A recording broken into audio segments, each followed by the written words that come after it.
Welcome সবাইকে। তো আজকে যেটা আলোচনা হবে সেটা হচ্ছে আমাদের পিএসসি যে আইডিও এক্সামিনেশনটার যে নোটিফিকেশন সেটা কিন্তু আসতে চলেছে খুব শীঘ্রই। তোমাদেরকে আমি আগের দিন কিন্তু নোটিফাইড করে দিয়েছিলাম। তো আজকে যেটা দেখবো আইডিও এক্সাম 2025কে লক্ষ্য করে যেটা খুব ইম্পর্টেন্ট সেটা হচ্ছে রিসেন্টলি আমাদের যে পরীক্ষাটা হয়ে গেল 2019 সালে, তো তার প্রশ্নপত্র অ্যানালাইসিস দেখবো। ঠিক আছে, রিসেন্টলি বলা যায় না, আর 5-6 বছর আগে হয়ে গেছিল, 5-6 বছর পর কিন্তু আবার এই পোস্টটা কিন্তু আসছে, সেটা দেখবো। প্রশ্নপত্র অ্যানালাইসিস কোন টপিক থেকে কত মার্কস এসেছিল সেটা দেখবো, আর হচ্ছে আগের বারে 2019-এ তোমাদের কাট অফ কত ছিল সেটাও আমরা দেখবো। চলো তাহলে এক এক করে ভিডিওটা শুরু করা যাক। এবার হচ্ছে আইডিওর আমি বলে দিয়েছিলাম যে ইন্ডিকেটিভ অ্যাডভার্টাইজমেন্ট কিন্তু ডিসেম্বর কিংবা জানুয়ারির মধ্যে আসতে চলেছে। এক্সাম প্যাটার্ন সিলেবাস ডাব্লিউবিপিএসসি হয়তো তোমাদের দেবে যে কিরকম ভাবে হতে পারে, আর টোটাল ভ্যাকেন্সি 100+ কিন্তু রয়েছে।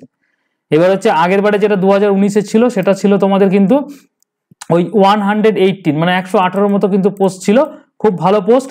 আমাদের এমএসএমই ডিপার্টমেন্টে কিন্তু এই যে পোস্টিংটা কিন্তু হয়। এবার এই ক্ষেত্রে কিসের দেখা যায় সেটা কিন্তু দেখার বিষয় আছে। আর তোমরা অনেকে জিজ্ঞেস করছো দাদা এই কোয়ালিফিকেশন কত? কোয়ালিফিকেশন হচ্ছে ডিগ্রি কোর্স, যে কোনো স্ট্রিমে। তুমি অনেকে লিখেছো অনার্স হলে হবে কিনা, কেউ লিখেছো আমি ইঞ্জিনিয়ারিং। দেখো তুমি অনার্স পাস যেমন ভাবে তুমি খুশি হও না কেন, তোমার জাস্ট একটা ডিগ্রি কোর্স হলেই হবে, যেটা রেকগনাইজ ইউনিভার্সিটি থেকে হতে হবে, তাহলে তুমি অ্যাপ্লিকেশন করতে পারবে। আর এজ লিমিটটা এখনো তোমাদের এটা ধোঁয়াশার মধ্যে আছে, এটা কিন্তু নতুন নোটিফিকেশন আসলে এটা আমরা দেখতে পাবো, এটা তোমরা স্কিপ করবে।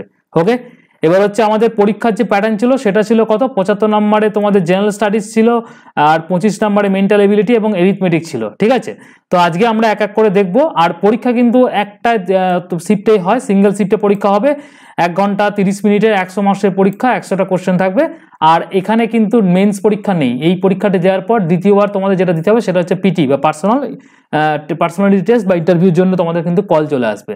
সুতরাং এটা কিন্তু খুব ভালো একটা অপরচুনিটি তোমাদের কাছে।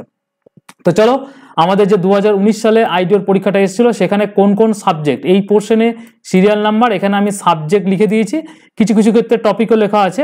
তো সেখান থেকে তোমাদের কতগুলো কোশ্চেন এসেছিল। প্রথমেই জেনারেল সায়েন্স থেকে মানে ফিজিক্স কেমিস্ট্রি বায়োলজি তিনটে মিলিয়ে আমাদের 29খানা কোশ্চেন জিজ্ঞেস করেছিল 2019-এ।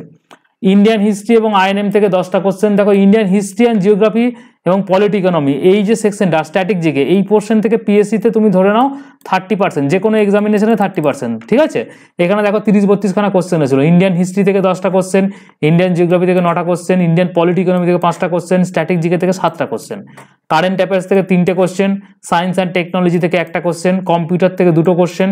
সিনোনিম, এখানে কিন্তু তোমাদের সিনোনিম, অ্যান্টোনিম এবং ফিল ইন দ্য ব্ল্যাঙ্কস এরকম তোমাদের মোটামুটি 5 আর 3 8খানা কোশ্চেন এসেছিল। তার মানে সিনোনিম থেকে 3টে কোশ্চেন দিয়েছিল, অ্যান্টোনিম থেকে 3টে কোশ্চেন দিয়েছিল, এবার হচ্ছে ফিল ইন দ্য ব্ল্যাঙ্কস থেকে 3টে কোশ্চেন দিয়েছিল। ঠিক আছে, এবার হচ্ছে অড ওয়ান আউট মিনস হচ্ছে তোমাদের রিজনিং মেন্টাল এবিলিটি থেকে একটা, এখানে কোডিং ডিকোডিং থেকে একটা, মিসিং নাম্বার থেকে একটা, নাম্বার সিরিজ থেকে একটা, এগুলো হচ্ছে আমাদের রিজনিং থেকে দিয়েছিল। ঠিক আছে, 2 আর 3-এ 5খানা কোশ্চেন রিজনিং থেকে ছিল, 8খানা কোশ্চেন আমাদের ইংলিশ থেকে ছিল, বাকি তোমাদের সায়েন্স থেকে 29টা কোশ্চেন ছিল, history geography polity economy and static GK থেকে তোমাদের 30-32খানা কোশ্চেন ছিল, কম্পিউটার থেকে 2খানা কোশ্চেন ছিল, সায়েন্স অ্যান্ড টেকনোলজি থেকে একটা, কারেন্ট অ্যাফেয়ার্স থেকে 3টে কোশ্চেন ছিল। ঠিক আছে, এরপর হচ্ছে তোমাদের ম্যাথের কোশ্চেন হচ্ছে প্রফিট অ্যান্ড লস থেকে 4টে কোশ্চেন ছিল, সিম্পল ইন্টারেস্ট থেকে 2টো কোশ্চেন ছিল, কম্পাউন্ড ইন্টারেস্ট থেকে 2টো কোশ্চেন ছিল, আর টাইম অ্যান্ড ডিস্টেন্স থেকে একটা কোশ্চেন, অ্যাভারেজ থেকে একটা কোশ্চেন। ঠিক আছে, এবার হচ্ছে এইচসিএফ থেকে একটা কোশ্চেন, টাইম অ্যান্ড ওয়ার্ক থেকে 2টো কোশ্চেন, রেশিও অ্যান্ড প্রপোর্শন থেকে তোমাদের 3টে কোশ্চেন দিয়েছিল, নাম্বার সিস্টেম থেকে একটা কোশ্চেন, এলসিএম এইচসিএফ এলসিএম 2টো থেকে কোশ্চেন ছিল, একটা কোশ্চেন, পার্সেন্টেজ থেকে 2টো, এবং স্পিড টাইম স্পিড ডিস্টেন্স থেকে তোমাদের একটা। সব মিলিয়ে যদি আমরা মানে সাম আপ করি তাহলে কিন্তু আমাদের 100টা কোশ্চেন কিন্তু এখানে হয়ে গেল। ঠিক আছে, এই ছিল আমাদের 2019-এর প্যাটার্ন। এবার 2025-এ কিরকম প্যাটার্ন আসতে পারে দাদা? 2025-এ কিন্তু এইরকম ধরনের সেম প্যাটার্নে আসবে, হয়তো তোমাদের সায়েন্সের কোশ্চেন একটু কম আসতে পারে, এখানে স্ট্যাটিক জিকের কোশ্চেন বেশি দিতে পারে, কারেন্ট অ্যাফেয়ার্সের কোশ্চেন দিতে পারে, টেকনোলজি কোশ্চেন, মানে এই যে টপিকগুলো তোমাদের বললাম জেনারেল সায়েন্স, এর মধ্যে তোমাদের ফিজিক্স কেমিস্ট্রি বায়োলজি তিনটেই তোমাদের হবে, ইন্ডিয়ান হিস্ট্রি অ্যান্ড আইএনএম। ঠিক আছে, মানে ডাব্লিউবিসিএস এর তোমাদের প্রিলিমিনারি যে একদম পুরো সিলেবাসটা সেটাই কিন্তু এই সিলেবাস। আর একটা কোশ্চেন তোমাদের এখানে সিলেবাসে বলে দিয়েছে, এখানে দেখো ইন্ডাস্ট্রিয়াল সেন্স আর ইন্ডাস্ট্রিয়াল পোর্শন থেকে তোমাদের ওয়েস্ট বেঙ্গল অ্যান্ড ইন্ডিয়া, এই পোর্শনটা থেকে কিন্তু তোমাদের কোনো কোশ্চেন কিন্তু আমরা 2019-এ কিন্তু দেখতে পাইনি। তাহলে কিন্তু 2025-এ কিন্তু এই ইন্ডাস্ট্রিয়াল যে চ্যাপ্টারটা রয়েছে এখান থেকে হয়তো আমরা কিছু কিছু কোশ্চেন আমরা দেখতে পারি। ঠিক আছে, হয়তো সায়েন্সের কোশ্চেনটা একটু কমে যেতে পারে সেখানে, এবং আমি ডিটেল তোমাদের এর পরবর্তীতে আমি 2025 যখন তোমাদের নোটিফিকেশন আসবে আমি ডিটেল সিলেবাস নিয়ে তোমাদের আলোচনা করবো যে কোন কোন টপিক থেকে তোমরা পড়বে বা কিভাবে তোমরা কি সিলেবাস হতে চলেছে তোমাদের আইডিওর জন্য। ঠিক আছে? তাহলে ইন জেনারেলি তোমরা বুঝতে পারলে যে এই টপিকগুলো থেকে কিন্তু কোশ্চেন অলরেডি এসে গেছে, এই টপিকগুলো তোমাদের কিন্তু গো থ্রু করতে হবে। সুতরাং তোমরা স্ক্রিনশট নিয়ে নাও বা তোমরা লিখে নাও, যেমন করে হোক তোমরা কিন্তু অ্যানালাইসিসটা দেখে নাও, সেখান থেকে কিন্তু তোমরা এখন থেকে কিন্তু প্রিপারেশনটা স্টার্ট করে দাও। বিকজ এইরকম কিন্তু অপরচুনিটি তোমাদের কিন্তু খুব কমই আসবে।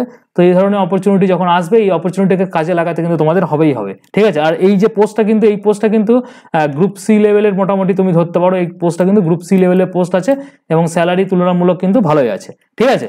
এই হচ্ছে ব্যাপার। আর এখানে আগের বছরে মানে 2019-এ আগের বারের তোমাদের কাট অফ কত ছিল, এখানে আমাদের কাট অফটা দেখো, এখানে শিডিউল ফর ইন্টারভিউ, মানে এরপর তোমাদের জাস্ট পরীক্ষা হবে 100 নম্বরের মধ্যে পরীক্ষার পরেই তোমাদের ইন্টারভিউ হয়ে যাবে, তারপরে কিন্তু মেরিট লিস্ট চলে আসবে। এখানে দেখো আনরিজার্ভ মানে জেনারেল যে আনরিজার্ভ ইউআর ক্যাটাগরির মধ্যে 78 কাট অফ ছিল, ওবিসি এ দের 73 ছিল, ওবিসি বি এর ছিল 75, এসসি ছিল 70, মানে কাট অফ কিন্তু অনেকটাই তোমাদের হাই ছিল। এসটি ছিল 60, এমএসপি ছিল তোমাদের 66.67, ফিজিক্যালি হ্যান্ডিক্যাপ যেগুলো ছিল তোমাদের 58, এখানে তোমাদের 66 এবং 60, এগুলো ফিজিক্যালি হ্যান্ডিক্যাপদের মধ্যে তোমাদের পোর্শনের মধ্যে এই তিনটে তোমাদের ছিল। অন অ্যান অ্যাভারেজ 58 কিন্তু সব থেকে লোয়ার, আর 78 কিন্তু তোমাদের অনেক বেশি, মানে 20 নম্বরে মোটামুটি তোমাদের এখানে পার্থক্য রয়েছে। ঠিক আছে? তো এখানে তোমরা যারা প্রিপারেশন নিচ্ছ বা নেবে, এখানেও তোমাদের কিন্তু ভালো রকমের একটা কিন্তু কাট অফ দেখা যাবে। যদিও আগের বারে কোশ্চেনটা তুলনামূলক সহজ ছিল, তো সেই অনুযায়ী কিন্তু কোশ্চেন যদি শক্ত হয় তাহলে কিন্তু কাট অফ তোমাদের কমবে, আর কোশ্চেন যদি নরম হয় তাহলে কিন্তু তোমাদের কাট অফ বাড়বে। এটাই তো স্বাভাবিক ব্যাপার। ঠিক আছে? আর একটা জিনিস তোমাদেরকে বলে দিই, আমাদের ভিশন WBCS এর যে টেলিগ্রাম চ্যানেল রয়েছে, ওখানে কিন্তু ডেলি কিন্তু কুইজ হচ্ছে এবং ডেসক্রিপটিভের আমাদের কিন্তু ওখানে কোশ্চেন আনসার প্র্যাকটিস কিন্তু চলছে। আর জানুয়ারি 2024 থেকে আমাদের এই 2025 থেকে আমাদের কিন্তু প্রত্যেক দিন 50টা করে কোশ্চেন, যার কিন্তু পিডিএফ অনলাইন টেস্ট এবং টেলিগ্রাম কুইজ 3 রকমই কিন্তু হবে এই টেলিগ্রামেতে। সুতরাং তোমরা আমাদের এই টেলিগ্রাম চ্যানেলটা কিন্তু জয়েন করে যাও। আমি টেলিগ্রাম চ্যানেলের লিঙ্ক ভিডিও ডেসক্রিপশনে দিয়ে দিয়েছি, বা তোমরা যদি টেলিগ্রাম ইউজ করো ভিশন WBCS লিখবে টেলিগ্রামেতে, তাহলেই কিন্তু এরকম সার্চ অপশনে গিয়ে এবং নিচের দিকে জয়েন অপশনে গিয়ে জয়েন হয়ে যাও এখনই। ঠিক আছে?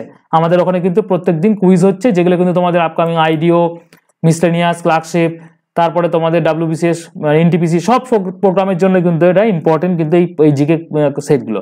তো সুতরাং আজকের ভিডিও এই পর্যন্ত রইলো। আমি ফুল অ্যানালিসিস করে দিলাম তোমাদের, এবং তারপর আমাদের নেক্সট যখন আইডিওর নোটিফিকেশনটা বেরিয়ে যাবে, তারপর আমি তোমাদের ডিটেল আলোচনা করব, এবং তারপর আমাদের প্র্যাকটিস ক্লাস শুরু হবে আইডিওর জন্য। ঠিক আছে?